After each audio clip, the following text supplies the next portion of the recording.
few weeks ago, 140 farmers gathered for a field day on a central Queensland cattle property. The 8,000 hectare Bonnie Doon is run on organic and regenerative farming principles and won its owners, Carly and Grant Burnham, the Australian Government Climate Innovation Landcare Award last year. I always think about a tree as a metaphor for us. Understand where you're rooted, where you are and who is in your community. The visitors were here to learn how the couple doubled carrying capacity and earned a record number of soil carbon credits despite several dry years. But the big topic of conversation was the federal government's overhaul of Australia's 25-year-old Environment Protection and Biodiversity Conservation Act, the EPBC. We've got state levels and layers of policy and standards, and this federal overarching one is just very confusing about how they'll fit together. Our land has already dropped in value because of the legislation. I put my toe in the water and did a self-assessment, and when it shot back the amount of things that I need to be concerned about, I was pretty worried. We need to bring the bureaucrats in here, and they need to talk to a range of producers in a range of landscapes, because not every landscape's going to have the same issues and the same problems. The very next day, that's what happened. The top bureaucrat and advisors from the new National Environmental Protection Agency, or NEPA, visited the Burnhams. They were there to tour the property and answer questions, this time from a group of farm leaders. Welcome to Bonnie Doon, the home of the Burnhams. We today are just going to take you on a journey. Just 9 days into the job, CEO John Bradley is adamant farmers won't find the reforms as confusing as they've heard. There is a lot of concern, and it's clear that as part of that concern, some of the things are just unnecessary concerns, and so there's some misunderstandings and myths. Don't be fooled by the politeness. Since last November, there's been simmering anger and distrust within Australia's farming community. Farmers definitely weren't consulted in the way these reforms are announced. They caught everybody by surprise. It's been such a long road, Pip. It's been arduous since the legislation was enacted late last year. Parliament has passed a major overhaul of the nation's environment laws, years in the making. Mixed messaging has been one of their biggest complaints. This is a great day for Australia's environment. This is a minister on one hand who, depending on what audience he's talking to, will talk about heavy compliance, the issuance of multi-million-dollar fines potentially, and then when the minister will address us, it's more of a case of this is routine. There's not a lot to see here. The reforms to the EPBC that have shaken agriculture up passed federal parliament in November last year and are being rolled out until the end of this year. The changes followed a scathing review of the old Act by former ACCC boss Graham Samuel, who was commissioned by the then Morrison government's Environment Minister, Susan Lee. Thanks, Graham. Thanks, Minister. His report concluded Australia's natural environment had declined and was under increasing threat. The Act is ineffective. It can't deliver outcomes for national environmental matters. It's not fit for current or future challenges. It's also inefficient. He recommended an overhaul of the nation's environmental laws to protect matters of national environmental significance, or MNES, which covers threatened animals, plants and habitats, including the Great Barrier Reef Marine Park. Mr Samuel said new enforceable national environmental standards were needed, as well as much, much tougher civil and criminal penalties. Under the new penalty formula, a maximum civil penalty for an individual who breaches the Act could be $1.65 million or 3 times the financial benefit gained, whichever is higher.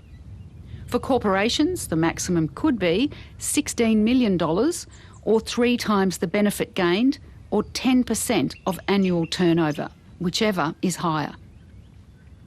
Those fines are a major concern for farmers. It makes them fearful that they will end up with the unintended consequences of large fines and compliance.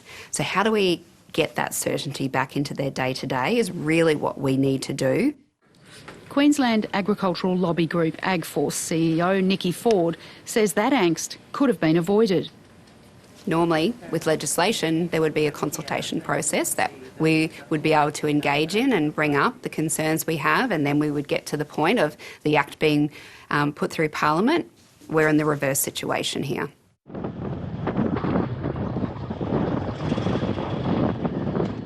It's the second property John Bradley visited in 2 days. He was there to listen, but also explain.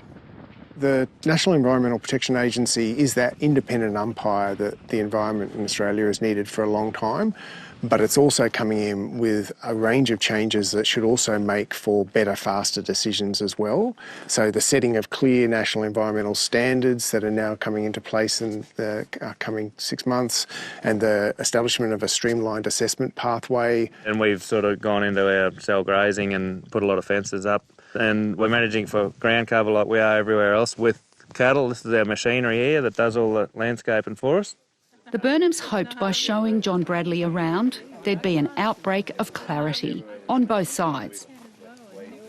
It'll be great to drive around and ask the question, so what does it mean for this patch of land and what's required? What do we need to do here? And then create that connection with the policymakers and John Bradley, the CEO of the EPA, to, get their feet on the ground and understand this is our livelihood. Yeah, well, no, that doesn't require federal approval in almost all cases. Like if you're putting fence lines are fine. Adam Coffey's a Queensland grazier and a director of Cattle Australia.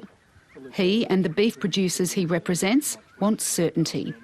We know people have pulled up on development. We know of stories where, properties have been put under contract and they're withdrawn from that sale process because people have, the jitters around what this means for their ongoing viability.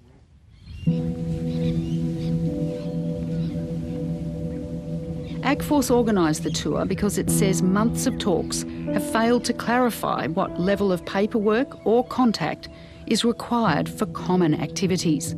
Things like changing fence lines, installing pipelines, clearing fire breaks or regrowth vegetation over 15 years old. There seems to be a fear that a 7-figure fine could be handed to someone who's inadvertently and with all the best will in the world done a self-assessment and got it wrong. Yeah. Is that the case? Our compliance and enforcement team have been really clear, and we take into account the behaviour of the producer. If they've engaged with the guidance material and if they've tried to do the right thing and avoid impacts on these sensitive environmental assets, then that's a really strong point for the way we talk to them as an agency. Farmers don't fear good regulation, they fear uncertainty. And so if we're able to provide that certainty of what they can do every day, then we're going to take a big leap forward. John Bradley made countless assurances during the visit that everyday activities like putting in fences, pipelines and Lucina plantations did not need federal approval. He says the government website is the place to start. There's probably 12 or so case studies about specific activities on property that are pretty straightforward and help people understand what they need to do. We'll have an updated landholders guide out that puts it all in one place for those that want to see it in one big document. The department's helpline has already had 300 inquiries. It's a very light touch process where they have a phone call about it. Where there is an issue that's likely to have a significant impact, then there's a process for either self-assessment and just retain that copy, or to refer it and get the certainty of knowing you've been through that environmental approval. There's also a checklist to help farmers determine their category of risk. Blue is exempt, allowing activities if the land's been continuously used for agriculture since before 2000, was cleared less than 15 years ago, or is more than 50 metres from a Great Barrier Reef watercourse, wetland or drainage line. Green is low risk, so if cropping, grazing or water infrastructure is not expanding, a detailed self-assessment is not required. Yellow's uncertain risk to matters of national environmental significance, so self-assessment is required, notes and evidence must be kept, and farmers should consider booking a pre-referral meeting with NEPA. Red means there's a high risk of significant impact, so referring for approval and booking a pre-referral meeting is recommended. The website has links to vegetation and waterways maps, but AgForce's Nikki Ford says that's problematic too. Are the maps that they can access accurate? Not always.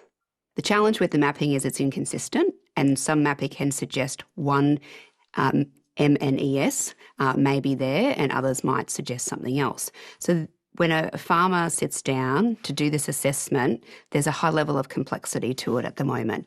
And one of the challenges we need to really overcome before we can even get to compliance or determining whether something is in or out is what tools do they use? This is Wingfield granite country here, the geological makeup of it, and we pulled up here because it's an example of the tree cover we like to keep. We like to keep canopies open enough to grow grass successfully underneath. Adam Coffey, as well as the Burnhams, are worried how the reforms will affect their commercial timber operations. There's techniques involved in agroforestry which we undertake, and they're not 14, 15-year cycles like these guys are proposing. It just brings uncertainty to our management.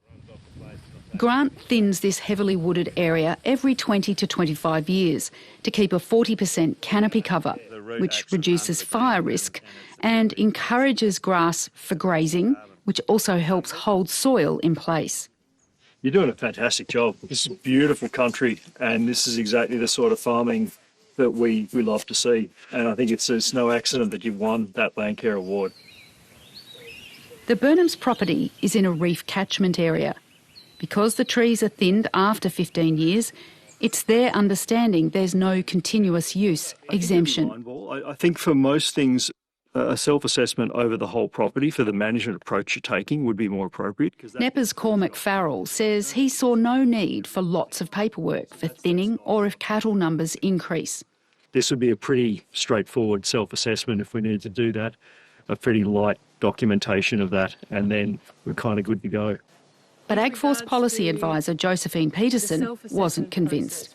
I don't see the clear process for producers to be able to get a level of legal surety to be able to continue doing that. I would respectfully disagree. I think we have actually said an action includes a program of management, which is what you're doing here. The tone and topics showed how far apart farmer representatives and NEPA were. Why do you start the answer with saying, hey, you should self-assess this, and the outcome will be that you don't need to refer? Because what you just said is you don't have to self-assess because it's a routine activity. The guide we want to publish that we've been working with you on says exactly that.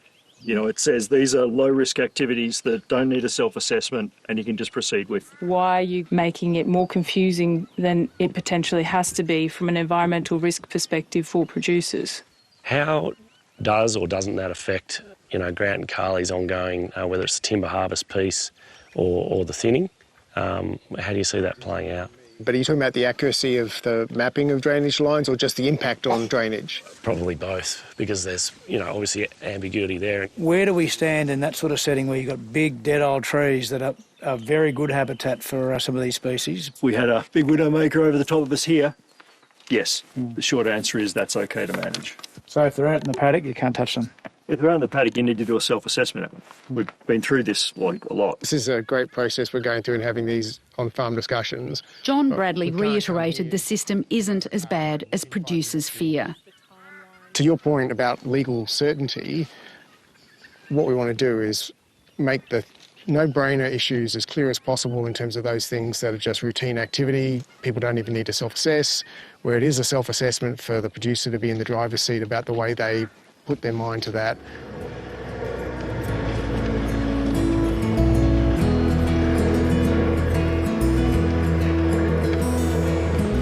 The trip ended on the banks of the Nogo, a river which ultimately flows to the Great Barrier Reef. So we need to leave here. After 5.5 hours of tough talking, Grant Burnham wasn't reaching any conclusions. That's hard to tell. A lot of the times you talk to these guys and it seems like lip service, so, actions speak louder than words, so we'll just wait and see. It's not hypocritical, it's consistent. What it's ensuring is that there is an active process to assess against that mitigation hierarchy something that has a significant impact on MNES. Nikki Ford hopes the trip proves a watershed and the talking can soon stop. If they say, look, we've made a few changes, the legislation is as it is, what is that going to mean for your members? Well, it means it's unworkable. And so we won't stop advocating on behalf of our members. The EPA is 9 days old. John, to his credit, has brought himself and the team out here to Central Queensland to talk directly to us. So we'll see what sort of outputs come in terms of farmer guidance in the coming weeks. We'll continue to work with them. Time will tell if the trip had any impact.